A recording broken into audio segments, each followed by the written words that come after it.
Hello दोस्तों, कैसे हैं आप लोग। बहुत ही फ़िक्र करने वाली एक बहुत बड़ी खबर आई है। उसके बारे में जानते हैं रवीश कुमार सर के साथ। और क्या है वो खबर, अभी मैं हमारे इस वीडियो में भी दिखाऊंगा। आप Ravish Kumar official YouTube channel पर भी देख सकते हैं। तो लो चले शुरू करते हैं। नमस्कार, मैं रवीश कुमार। आज सुबह सुबह दिल्ली पुलिस पत्रकार अभिसार शर्मा के दरवाजे पहुंच गई और घंटी बजा दी, बेल आइकॉन दबा दिया। आपको याद होगा कि प्रधानमंत्री नरेंद्र मोदी ने कहा था कि उनके चैनल को आप सब्सक्राइब करें और बेल आइकॉन दबा दें। दरअसल उस बेल आइकॉन का यही मतलब रहा होगा। पत्रकारों के घर पुलिस पहुंच गई और उनके घर के दरवाजे पर घंटियां बजने लग गईं। इसी के साथ 2024 के उस भारत का दरवाज़ा खुल जाता है जहां पर पत्रकारों को देश के दुश्मन के तौर पर दिखाया जाएगा और आतंकवाद की धाराओं में बंद किया जाएगा। देश में इस वक्त लाखों की संख्या में छात्र पत्रकारिता की पढ़ाई कर रहे हैं। उनके एडमिशन लेने के कारण विश्वविद्यालयों की दुकानें चल रही हैं, अब वो दुकान ही रह गई हैं, क्योंकि जब ये छात्र बाहर निकलेंगे तो उनके लिए यह पेशा बचा ही नहीं होगा। वो एक ऐसी पढ़ाई पढ़ रहे हैं जिसके बाद वो किसी के काम नहीं आने वाली, उनके काम नहीं आने वाली है। इन छात्रों के साथ क्या होगा ये आप सोचिए कि उस पत्रकारिता का दम पहले ही घोट दिया गया है जिसकी पढ़ाई वो पढ़ रहे हैं, जो अब बचा नहीं है। इस समय हम दो तरह के पत्रकार देख रहे हैं, एक सरकार का कीर्तन गाने वाले और जो ऐसे पत्रकार हैं जो पत्रकारों के व्हाट्सएप ग्रुप से निजी बातचीत के स्क्रीनशॉट निकालकर ट्वीट कर रहे हैं ताकि वो और किसी दूसरी समस्या में फंस जाए। तो इस तरह के पत्रकार अब हमारे बीच में हैं। दूसरे पत्रकार हम जैसों की श्रेणी के हैं जो बेहद चिंता के साथ इन खबरों को पेश कर रहे हैं कि खबर लिखने और बोलने के लिए आतंकवादी कह दिया जा रहा है, देशद्रोह की धाराएं लगा दी जा रही हैं और देश देखता रह जा रहा है। From PCR and also other organizations are doing so. News click के मामले में अभिसार शर्मा, भाषा सिंह, उर्मिलेश, प्रॉन्जय गुहा ठाकुरता और अनिंद्यो चक्रवर्ती के घर दिल्ली पुलिस पहुंच गई और उन्हें पूछताछ के लिए ले गई। मीडिया में एफआईआर की खबर आने से पहले ही सरकार का कीर्तन करने वाले पत्रकारों ने सूत्रों के हवाले से बता दिया कि इनके खिलाफ देश की संप्रभुता का मामला है, यूएपीए लगाया जाएगा। अनिंद्यो चक्रवर्ती, परंजय गुहा ठाकुरता, अभिसार, भाषा और उर्मिलेश, इन सब की पत्रकारिता आपके सामने है। इन सभी की पत्रकारिता शानदार रही है, बेबाक रही है। अनिंद्यो चक्रवर्ती ने अपनी जिंदगी में कोई गलत काम नहीं किया होगा। 1 साल नहीं 30 साल अनिंद्यो को देखा है। आज वो पुलिस की गिरफ्त में है। हम बेबसी और नाइंसाफी की हर तरह की हदों को पार होते देख रहे हैं। जिस व्यक्ति का जीवन किताबों और परिवार के बीच ही गुजरता रह गया, जिसके सवालों और जानकारी के सामने कोई टिक नहीं सकता था, उस अनिंद्यो चक्रवर्ती को पुलिस घर से उठाकर ले गई। अभिसार शर्मा, परंजय गुहा ठाकुरता, उर्मिलेश, भाषा सिंह के वीडियो आप जरूर देखिए। अभिसार शर्मा के बारे में आप जानते हैं, उनके साहस की बात आपको पता है। पहले भी अभिसार पर तमाम तरह के मुकदमे किए गए, मगर वो चुपचाप उनका सामना करता रहा और कभी खुलकर अपनी तकलीफ दुनिया को नहीं बताई, मगर पत्रकारिता में कहने से कभी नहीं डरा। वैसा अभिसार इस देश के खिलाफ किसी तरह की साजिश करेगा, यह मजाक के साथ भी भद्दा मजाक है। उर्मिलेश और भाषा की सामाजिक और राजनीतिक पत्रकारिता पर किसी को भी गर्व होना चाहिए। उर्मिलेश जैसे पत्रकार ना होते तो हिंदी पट्टी की पत्रकारिता के अंधेरे में कोई रोशनी नजर नहीं आती। भाषा अपनी पत्रकारिता में जुनूनी ना होती तो कम पैसे की इस नौकरी के बाद भी वह सड़क सड़क भटक कर आम आदमी की आवाज नहीं बनती। आज वही भाषा पुलिस की गिरफ्त में है। एफआईआर में उनका नाम है, जिनका नाम पत्रकारिता की किताबों में शानदार शब्दों में होना चाहिए था, उनका नाम एफआईआर में है। परंजय गुहा ठाकुरता की आप तमाम रिपोर्ट को देखिए, उसमें कितने खतरे हैं। न्यूयॉर्क टाइम्स की खबर का बहाना बना रहे हैं। उन्हीं अखबारों में अदानी को लेकर कितनी खबरें छपी हैं। परंजय ने कितनी खबरें लिखी हैं। क्या अदानी के दफ्तर में आपने किसी जांच एजेंसी को जाते हुए देखा है? साफ है, जो बोलेगा उसे चुप करा दिया जाएगा। अभिसार शर्मा ने ट्वीट कर लिखा कि दिल्ली पुलिस मेरे घर पहुंची और मेरा लैपटॉप और मोबाइल जब्त कर लिया।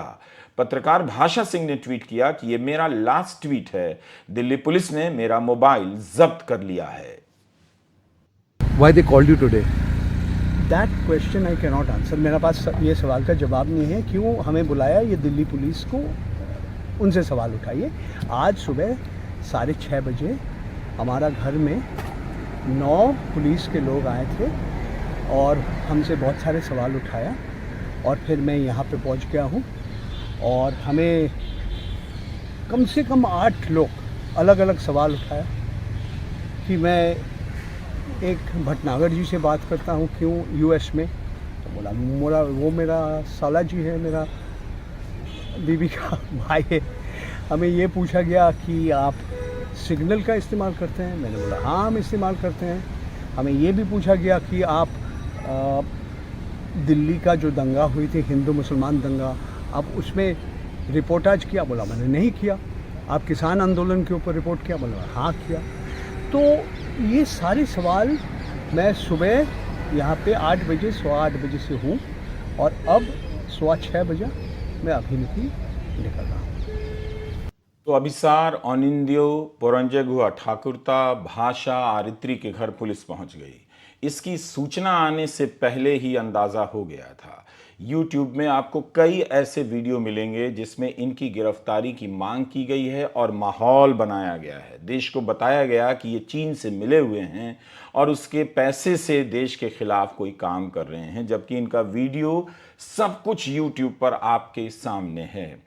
इसके बाद भी इस तरह की बातें कही गईं और इनके घर पुलिस पहुंच गई। आपको कई ऐसे वीडियो मिल जाएंगे, गोदी एंकरों के वीडियो मिलेंगे, लोकसभा के भीतर बीजेपी के सांसद का बयान मिलेगा, सूचना प्रसारण मंत्री का बयान मिलेगा।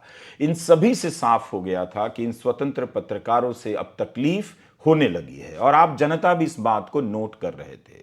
जनता ने गोदी मीडिया का खेल समझ लिया है, गोदी मीडिया को देखना बंद कर दिया है। YouTube पर इनके कार्यक्रमों की लोकप्रियता घट गई है और स्वतंत्र पत्रकारों की बढ़ गई है। इन लोगों ने चुनौती देनी शुरू कर दी है, इसलिए अब इनका नंबर आया है। दरअसल इन पत्रकारों के जरिए उस जनता का नंबर आया है जो गोदी चैनलों को देखना बंद कर चुकी है और YouTube पर अभिसार, भाषा, अनिंद्य चक्रवर्ती और उर्मिलेश जैसे पत्रकारों को देख रही है। अभिसार, उर्मिलेश, अनिंद्यो, पोरंजय, भाषा के अलावा विज्ञान और टेक्नोलॉजी पर लिखने वाले बप्पा सिन्हा के घर भी छापा पड़ा। बप्पादित्य सिन्हा भी न्यूज़ क्लिक में लिखा करते थे। न्यूज़ क्लिक की एक और पत्रकार आरित्री के घर भी दिल्ली पुलिस की टीम पहुंची। आरित्री ने कहा कि दिल्ली पुलिस सुबह 6 बजे मेरे घर में घुस आई, मेरा लैपटॉप, फोन, हार्ड डिस्क आदि ले लिया। मेरे द्वारा की गई रिपोर्टिंग के बारे में पूछताछ की गई।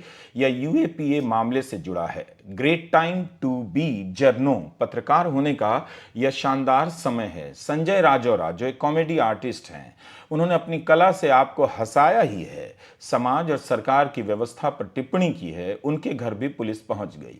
संजय के घर से पुलिस को क्या ही मिलेगा, लेकिन किसी संस्थान में काम करने की वजह से इतनी गंभीर धाराएं लगा दी गई हैं।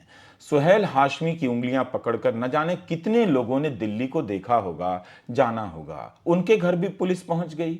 YouTube पर सुहेल हाशमी के कई वीडियो मिल जाएंगे। अपने बच्चों को जरूर दिखाइएगा और खुद भी देखिएगा। भारत का शानदार इतिहास मिलेगा वहां। वैसा जीवन जीने वाले शख्स के घर पुलिस पहुंच गई। शबनम हाशमी ने ट्वीट किया है कि आज सुबह 6 बजे दिल्ली पुलिस की स्पेशल सेल ने सुहेल हाशमी के घर पर छापेमारी की।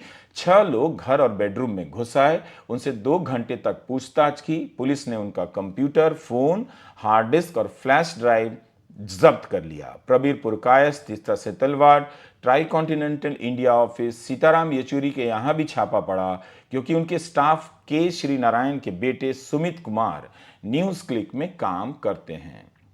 न्यूज़ क्लिक के दफ्तर, यहाँ काम करने वाले पत्रकारों के घर पर छापेमारी की यह घटना बता रही है कि अब पत्रकारों को जेल में रहना होगा। जिस दिन बीबीसी की डॉक्यूमेंट्री को बैन किया गया और जनता ने उसे चुपचाप स्वीकार किया, उसी दिन साफ हो गया था कि सरकार हर तरह की हदों को पार करेगी और हर तरह के नैतिक दबाव से मुक्त हो चुकी है। उसे अब परवाह नहीं है कि जनता इसे पत्रकारिता पर हमले के रूप में देखती है या नहीं। दरअसल अब जनता की भी कोई औकात नहीं बची है। यह दिल्ली का रामलीला मैदान है। यहाँ जब भी आंदोलन हुआ, दर्जनों ओबी वैन से लेकर पत्रकार रिपोर्टिंग करने पहुंच गए। यहाँ आए हर किसी को लगा होगा कि उनकी संख्या का असर होगा, मीडिया में खबर होगी, मगर कवरेज ही नहीं हुआ। तो यह वो गोदी मीडिया है जिसके साथ आप खड़े होते हैं, मगर ये आपके साथ खड़ा नहीं होता है। यही जनता की हैसियत बच गई है। जब वह सड़क पर होती है, गोदी मीडिया सत्ता के महल में होता है। जब जनता की परवाह किसी को नहीं रही, तो चंद पत्रकारों के यहाँ छापे से इस समाज को क्या फर्क पड़ेगा जिसकी सोचने समझने की क्षमता धर्म की राजनीति ने खत्म कर दी है। वह केवल घंटी बजाने लायक रह गई है। उन खतरों की घंटी की आवाज उसे सुनाई नहीं दे रही कि पत्रकारिता पर यह हमला दरअसल उसके वजूद पर हमला है। पत्रकारों के खिलाफ आतंक की धाराएं लगा दी गईं। हम यहां तक आ गए और आप ही हमें यहां तक ले आए। वकील कविता श्रीवास्तव ने ट्वीट किया है कि पत्रकारों के खिलाफ यूएपीए की धाराएं लगाई गई हैं। धारा 153A विभिन्न समुदायों के बीच शत्रुता पैदा करने के लिए यह धारा लगाई जाती है। आईपीसी की धारा 100B भी लगाई गई है आपराधिक साजिश के मामले में। द न्यूयॉर्क टाइम्स की एक रिपोर्ट में 10 अगस्त 2023 को न्यूज़ वेबसाइट न्यूज़ क्लिक को कथित रूप से वित्तीय सहायता देने वाले नेविल रॉय सिंघम और चीनी कम्युनिस्ट पार्टी के बीच संबंध का आरोप लगाया गया। इस रिपोर्ट में दावा किया गया कि नेविल रॉय सिंघम के नेटवर्क ने दुष्प्रचार और चीन समर्थक संदेशों को बढ़ावा देकर मुख्य धारा के नैरेटिव को प्रभावित किया। उस समय न्यूज़ क्लिक पर छापेमारी को लेकर केंद्रीय मंत्री अनुराग ठाकुर ने प्रेस कॉन्फ्रेंस कर यह जानकारी दी। उन्होंने इस रिपोर्ट के आधार पर दावा किया कि सिंघम ने न्यूज़ क्लिक को फाइनेंस किया और उन्हें चीन द्वारा फंड दिया जा रहा है। उसके कुछ समय बाद लोकसभा में खड़े होकर सांसद निशिकांत दुबे ने भी अभिसार शर्मा और रोहिणी सिंह का नाम लेकर उन पर चीन से फंड लेने और दुष्प्रचार के आरोप लगा दिए।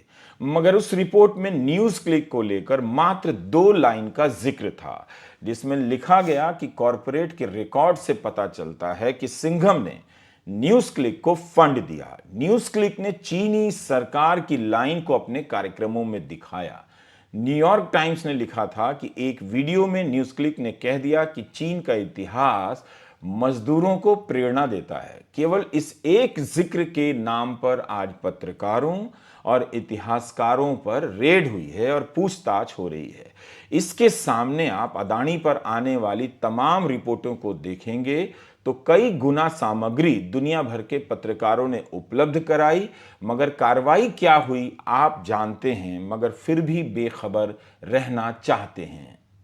न्यूज़ क्लिक जो कंपनी है उसके साथ मैं 2018 के अंत से जुड़ा हुआ हूं और उनके साथ मुझे करीब 4.5 साल हो चुके हैं। क्या मैं न्यूज़ क्लिक का एम्प्लॉई हूं? जी नहीं। मेरा कॉन्ट्रैक्ट साफ तौर पर कहता है कि मैं न्यूज़ क्लिक का एम्प्लॉई नहीं हूं, मैं न्यूज़ क्लिक का कंसल्टेंट हूं, कंट्रीब्यूटर हूं। इसका अर्थ क्या हुआ कि न्यूज़ क्लिक के बोर्ड में कौन बैठता है, न्यूज़ क्लिक क्या फैसला करता है, न्यूज़ क्लिक की कहां से फंडिंग होती है, उसमें मेरी कोई भूमिका नहीं है। तो फिर यह झूठ क्यों फैलाया जा रही है भारतीय जनता पार्टी प्रायोजित मीडिया द्वारा कि न्यूज़ क्लिक मेरा है? मैं न्यूज़ क्लिक में कंसल्टेंट हूं, कंट्रीब्यूटर हूं। तो तुम्हारा झूठ एक बार फिर पकड़ा जाता है कि मुझे शायद 1 महीने में इतने रुपए मिलते हैं और मैं देश के खिलाफ बोलता हूं। सबसे पहली बात दोस्तों, मैं आपके सामने न्यूज़ क्लिक के साथ जो मेरा कॉन्ट्रैक्ट है वो पेश करना चाहता हूं आपके स्क्रीन पर। दोस्तों, न्यूज़ क्लिक से जो मुझे पैसा मिलता है उसके 2 कंपोनेंट्स हैं। पहला कंपोनेंट यानी पहला हिस्सा वो मुझे एक फिक्स्ड पैसा देते हैं जो है 2,34,000 पर महीना, ठीक है। और ये कट कटा के मेरे पास 2,10,000 आता है। और इसके अलावा YouTube से जो कमाई न्यूज़ क्लिक की होती है उसका एक अंश मुझे देते हैं। अब मैं आपको बतलाने वाला हूं दोस्तों कि पिछले एक साल में यानी कि 2022-2023 में मुझे कितने पैसे मिले। मुझे न्यूज क्लिक से जो फिक्स कंपोनेंट मिल रहा था वो था 2,34,000 और 12 महीने में ये हो जाता है 28,08,000 और इसमें ऐड हो जाता है YouTube से न्यूज क्लिक की जो कमाई होती है उसका एक अंश वो लोग मुझे देते हैं और वो है 7 लाख रुपए। यानी कि 28,08,000 प्लस 7 लाख ये हो गया 35,08,000 यानी कि करीब 35 लाख, वो भी 2022-23 में। जब मैंने 2018 में न्यूज क्लिक के साथ काम करना शुरू किया था दोस्तों, तो अपने स्क्रीन पर देखिए तो मुझे मिल रहे थे 1 लाख अपने कार्यक्रम न्यूज चक्र के लिए जो हफ्ते में एक बार आता है, और बोल के लब आजाद हैं तेरे के लिए मुझे मिल रहे थे 60,000। यानी कि कुल मुझे 1,60,000 पर मंथ मिल रहा था। और उस वक्त न्यूज क्लिक का यूट्यूब मोनेटाइज नहीं था, यानी कि यूट्यूब के जरिए न्यूज क्लिक पैसा नहीं कमा रहा था। यानी कि 2018 से लेकर 2019 के अंत तक मुझे 1,60,000 रुपए न्यूज क्लिक से मिल रहे थे। एडिटर्स गिल्ड ऑफ इंडिया ने, प्रेस क्लब ऑफ इंडिया ने न्यूज क्लिक से जुड़े पत्रकारों के यहां छापेमारी की निंदा की है। प्रेस क्लब ने कहा है कि हम स्थिति पर नजर रख रहे हैं और सरकार से मांग करते हैं कि वो सभी जानकारी जनता के सामने रखे। हम पत्रकारों के साथ हैं। एडिटर्स गिल्ड ने भी यही कहा है। गोदी एंकरों को आज बहाना मिल गया होगा, मगर उन्हें याद रखना चाहिए कि इन पत्रकारों के यहां छापेमारी से उनके गटर की पत्रकारिता गंगा नहीं हो जाती है। ऐसे गोदी एंकर के काम उनके दर्शक भी जानते हैं कि ये लोग गटर का पानी पत्रकारिता के नाम पर उनके ड्राइंग रूम में बहा रहे हैं। ऐसे गोदी पत्रकार इन दिनों सूत्रों का हवाला देकर या गिरफ्तारी पर चुप रहकर किस तरफ खड़े हैं जनता देख रही है। गौतम अडानी को लेकर अखबारों में कितनी रिपोर्ट आई? क्या आपने सुना कि उनके दफ्तरों में पुलिस गई है? उनके चैनल के पत्रकारों और संपादक को गिरफ्तार किया गया है, उसका फोन जब्त किया गया है, लैपटॉप जब्त किया गया है, सुबह सुबह उसके घर पर पुलिस दबिश देने गई है। क्या आपने सुना? ये सब नहीं सुना आपने। दिल्ली में शराब नीति को लेकर जब छापे पड़ रहे थे, ऑफ रिकॉर्ड खबरों का बाजार इसी तरह से गर्म हो गया, अफवाहें उड़ाई जाने लगी। तब दिल्ली हाई कोर्ट ने सीबीआई और ईडी को कहा कि प्रेस में जो भी आधिकारिक सूचनाएं दी गई हैं उन्हें कोर्ट के सामने पेश कीजिए। शराब नीति के मामले में तब मनीष सिसोदिया और बिजनेसमैन विजय नायर से पूछताछ चल रही थी। यह खबर नवंबर 2022 की है, इकोनॉमिक टाइम्स में छपी है। विजय नायर ने कोर्ट से अपील की थी कि उनके बारे में खबरें बहुत ज्यादा लीक की जा रही हैं, इससे उनके आरोपी होने के अधिकारों पर असर पड़ रहा है। मतलब एक आरोपी को अपना पक्ष रखने का अधिकार होना चाहिए, मगर गोदी मीडिया में उनके बारे में तरह तरह की अफवाहें फैलाकर, सूत्रों के हवाले से खबरें बनाकर फैसला सुना दिया गया। हाईकोर्ट ने इस पर रोक लगा दी। इसलिए प्रेस क्लब की मांग सही है कि सरकार सारी जानकारी जनता को बताए। तब कोर्ट ने यह भी कहा था कि वह देखेगा कि ईडी सीबीआई ने जो आधिकारिक तौर पर कहा है और जो टीवी चैनलों ने रिपोर्ट की है उसमें कितना अंतर है। क्या उन्होंने मनमाने ढंग से काल्पनिक बातें कही हैं? मगर यहां तो आलम ही दूसरा है। पहले काल्पनिक तरीके से अफवाहों के जरिए माहौल बना दिया जाता है और फिर इन छापों और गिरफ्तारियों से उसे सच साबित कर दिया जाता है। केरला के पत्रकार सिद्दीक कप्पन के साथ क्या हुआ? 2 साल तक के लिए जेल में डाल दिया गया और यूएपीए लगाया गया। सितंबर 2022 में कप्पन की बेल पर सुनवाई हो रही थी।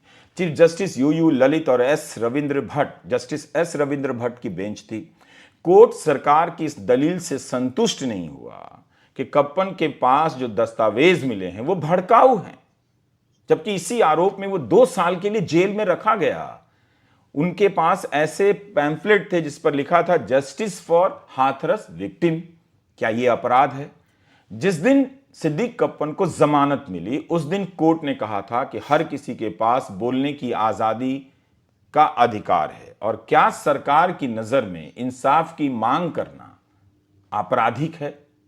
कोर्ट ने कहा था कि कप्पन बेल के लिए योग्य हैं क्योंकि वे हिरासत में काफी समय बिता चुके हैं और केस के तथ्य भी अजीबो गरीब हैं। इसी तरह केरला के मीडिया वन चैनल को राष्ट्रीय सुरक्षा से जुड़े मामले में आरोप लगाकर बंद कर दिया गया, बैन किया गया। गृह मंत्रालय ने बाकायदा बैन किया, कारण भी नहीं बताया। यही ने केरला हाईकोर्ट में सीलबंद लिफाफे में सरकार की दलील स्वीकार की। मीडिया वन को पता ही नहीं चला कि किन कारणों से चैनल बैन किया गया, क्या सबूत दिए गए।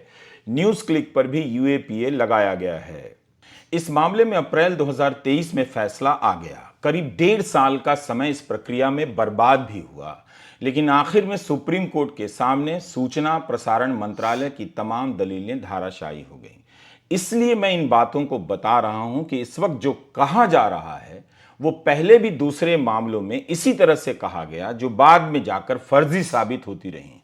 जस्टिस डीवाई चंद्रचूड़ और जस्टिस हिमा कोहली ने चैनल पर प्रतिबंध को हटाते हुए सूचना प्रसारण मंत्रालय को 4 हफ्ते का समय दिया कि मीडिया वन के लाइसेंस का नवीनीकरण हो जाना चाहिए। उन्होंने सुनवाई के दौरान कहा कि राज्य नागरिकों के अधिकारों को कुचलने के लिए राष्ट्रीय सुरक्षा का इस्तेमाल कर रहा है। यह कानून के राज की भावना के खिलाफ है।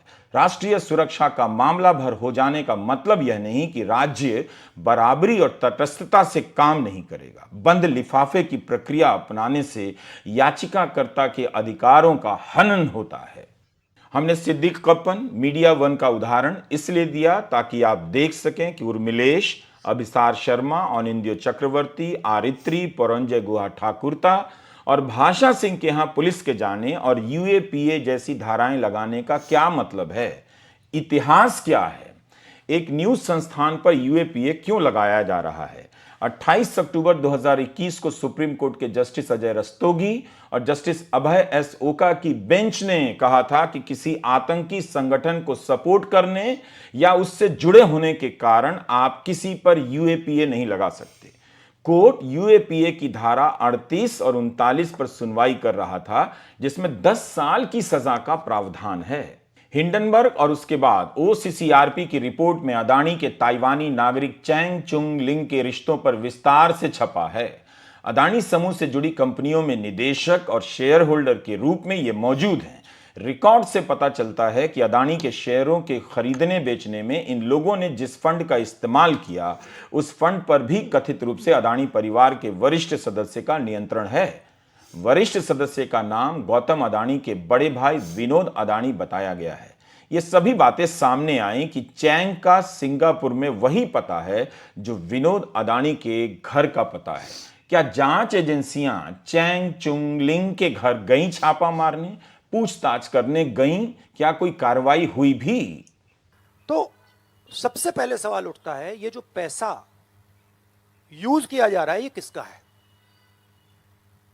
ये अदानी जी का है या ये किसी और का है? और अगर किसी और का है तो वो किसका है? ये सबसे पहला सवाल है। दूसरा सवाल है कि इस काम को करने के लिए मास्टरमाइंड विनोद अदानी जी हैं, जो उनके भाई हैं, गौतम अदानी जी के भाई हैं, मगर उनके साथ उनके 2 बिजनेस पार्टनर और हैं। एक का नाम नासिर अली शबान अली और दूसरा चैंग चुंग लिंग। चैंग चुंग लिंग चाइना का है। तो दूसरा सवाल यह उठता है कि जब अदानी जी हिंदुस्तान का इंफ्रास्ट्रक्चर खरीदे जा रहे हैं तो ये जो चाइनीज नेशनल है ये इसमें कैसे इन्वॉल्व है? इसका क्या रोल है? इसने क्या किया? ये साबित होना चाहिए। ये दूसरा सवाल। और ये जो फॉरेन नेशनल्स हैं ये हिंदुस्तान की शेयर मार्केट को कैसे मैनिपुलेट कर रहे हैं? ये सवाल क्यों नहीं पूछा जा रहा है? नेशनल सिक्योरिटी का मामला है। अदानी जी डिफेंस में काम करते हैं, इंफ्रास्ट्रक्चर में काम करते हैं, एयरपोर्ट स्पोर्ट्स में काम करते हैं। तो ये जो 2 फॉरेन नेशनल्स हैं, खासतौर ये जो चाइनीज आदमी है चैंग चुंग लिंग, इसका क्या रोल है? मैं दोहरा रहा हूं कि ये हिंदुस्तान के रेपुटेशन का मामला है। ठीक है, हमारे सामने G20 है, यहां पे दुनिया के लीडर्स आ रहे हैं और यहां पे प्रधानमंत्री पे डायरेक्टली सवाल उठाया गया है। And prime minister should come clean. Prime minister should say yes, I announce a JPC, I announce an investigation into Mr. Adani. I announce N investigation into this, क्या नाम है उसका चाइनीज वाले का, चैंग चुंग लिंग. I announce an investigation into this Chang Chung Ling man and also into this Nasser Ali Shaban Ali man. Right? So this is the duty of the Prime Minister. शुक्रिया. अदानी तो अब देश हैं, वो देश के लिए खतरा नहीं है, मगर 4 पत्रकार जो अपनी बात कहते हैं, लिखते हैं, आपके बीच आकर कहते हैं, वो अब देश के लिए खतरा बताए जा रहे हैं. चीन सीमा पर आया, भारत के इलाके में आया, लेकिन उनसे उनका नाम नहीं लिया गया. चीन का, जो इन दिनों बेल आइकॉन दबाने के लिए कह रहे हैं, आज चीन का नाम लेकर पत्रकारों को जेल जाने भेजने की तैयारी की जा रही है.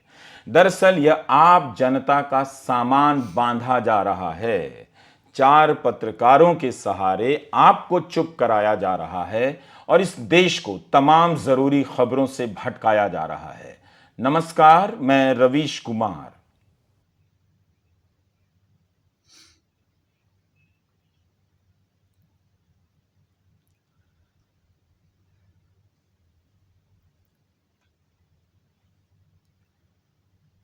अभी बोलने का क्या बात रह गई है. इतने बड़े पत्रकार को पकड़ के लेकर गए. दूसरों की अभी किसकी बारी है, किसी को पता नहीं. हिंदुस्तान में तो ये सब कुछ चल रहा है. हिंदुस्तान के लोग खामोशी से देख रहे हैं. अपना धर्म, अपना वगैरह सब कुछ बेच चुके हैं. मौजूदा सरकार इतना जुल्म कर रही है, कोई आवाज़ उठाने वाला नहीं है. अगर ऐसे ही रहते हैं आप लोग भी, ज़िंदगी भर ऐसे ही रहना पड़ेगा. और जो मौजूदा सरकार है फिर से वापस आएगी, फिर से जुल्म करेगी. जो हकदार है, हक की बात करते हैं, उन सबको जेल में डालेगी. अभिषेक शर्मा जो हैं मेरे दूसरे हीरो हुए. जैसा कि आप रवीश कुमार सर पहले मेरे हीरो हैं, दूसरे जो मेरे ज़िंदगी में हीरो जो रहता है वो अभिषेक शर्मा है. आज उनकी गिरफ्तारी हो गई है. फिक्र में डालने की बात है. सारी रात नींद तो नहीं आएगी. सोचना पड़ेगा इस बारे में. सोचिए आप लोग भी, जो आप देखते हैं, इन लोगों को सुनते हैं. गोदी मीडिया के ज़माने में जो हक की बात उठाते हैं, अब कौन उठाएंगे. कल के दिन इनको यूपी डाल के ज़िंदगी भर के लिए जेल में डाल देंगे. आप लोग ऐसी तरह से उसको देखते रह जाएंगे. आवाज़ उठाइए, अपने सोशल मीडिया पर कुछ तो लिखिए, ताकि इन लोगों को इंसाफ मिले. कोई भी गुनहगार छूटना नहीं चाहिए, मगर कोई भी बेगुनाह इस तरह से फंसना नहीं चाहिए. तो अपनी आवाज़ भी उठाइए, बात कीजिए. जहाँ पर भी सोशल मीडिया पे हो सकता है आप इनके हक में आवाज़ उठाइए, क्योंकि आपके लिए ये लोग अपनी जान को परवाह किए बिना असली पत्रकारिता लेकर आते हैं. तो आप लोग भी सोचना चाहिए. इनके लिए मैं हक के लिए आवाज़ उठाता हूँ. अपने यूट्यूब चैनल पर इनके लिए वीडियो बनाता हूँ, और जो भी वीडियो बनता है उसको शेयर भी करता हूँ. इस तरह से हम लोग सपोर्ट करेंगे इन लोगों को, मगर आप लोग भी इनकी सपोर्ट करना चाहिए. सोशल मीडिया पे लिखिए, अपने ट्विटर पे लिखिए, ताकि इनको इंसाफ मिल सके. इनके साथ इतने लोग हैं, इस तरह से सरकार को पता चल सके. सरकार तो अपनी मनमानी करेगी, जुल्म करके अभी फिर से वापस आने की कोशिश कर रही है. जो जुल्म करने वाली है सरकार है, हर एक पर जुल्म हो रहा है. एक पर कोई अपने ज़ात वगैरह नहीं देखते. जो इनके खिलाफ जो भी रहता है वो कोई भी धर्म का हो. अभिषेक शर्मा जो अभी हैं वो तो ब्राह्मण है, अभी उन्हीं को नहीं छोड़ी. अगर इनके हक में रहते तो कभी भी उनको नहीं हाथ लगाती. जैसा कि गोदी मीडिया होती है इनके खिलाफ, और हमेशा जो हक की बात है वो उठाते रहते हैं, इसीलिए उनको पकड़कर अभी जेल में डाल दी है. तो आप लोग भी इनके बारे में सोचिए. ये अपने जो ब्राह्मण हैं, हिंदू हैं ना, इन्हीं को नहीं छोड़ रही है. जब वो खिलाफ होते हैं, जब इनके खिलाफ मतलब जो हक बात है वो बात करते हैं, तभी इनको जेल करती है. तो आप लोगों का क्या हाल होगा, सोचना पड़ेगा ना ये सबको. तो आपने सच्चाई के लिए साथ में खड़ी है, सच्चाई के लिए आप लोग खड़िए. हम लोग भी ऐसे अभी रविशर शर्मा के साथ जो भी जितने भी पत्रकार पकड़े गए हैं उनके लिए आवाज़ उठाते हैं। कोई भी गुनहगार बचना नहीं चाहिए, कोई भी बेगुनाह को सज़ा नहीं होना चाहिए। यही तो है ना हमारा संविधान में, और संविधान में नहीं, सॉरी, जहाँ पर कोर्ट होता है सब कुछ ये बताते हैं ना। तो प्लीज़ देखिए, इस बारे में आप लोग सोचकर कुछ ना करने के लिए हाथ उठाइए।